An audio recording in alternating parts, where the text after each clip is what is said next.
At yun na nga ng mga kabibin, habang may sakit ako eh. Meron tayong i-review. I-review ba yun? Ito. Hindi, ito. Ito yung order ko to bago ako magkasakit. Alam niyo naman, nagpapanda ako ngayon, hindi ako makapagpanda eh. Ang ganda.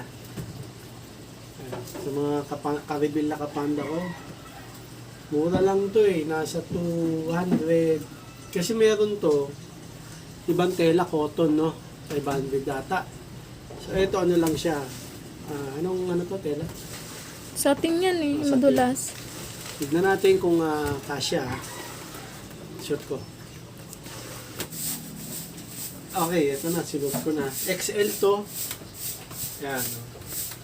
Ikot. Kung may makita kayong diaper, naka-diaper ako. Kasi nga, masakit. Ano ba yan? Umudugo.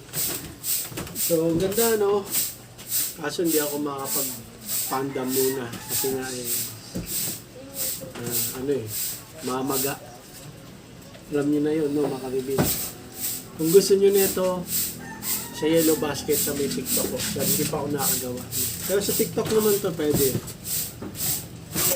Ayan, no, mga kabibin.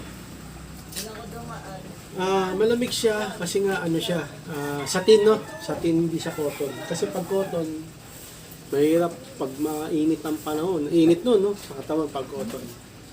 Ito, satin siya. Parang yung mga sando ko rin na iba. Pero ito, maganda yung design niya. Kasi ito yung original na design ng Food Panda, eh, no? Pero ako ngayon, hindi pa makapag-biyahe ng Food Panda. Kasi nga, mamaga. Baka, medyo matagal lang.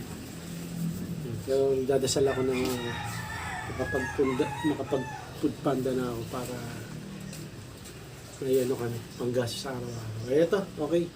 So, kung gusto niyo nito, punta na lang kayo sa TikTok sa may Yellow Basket.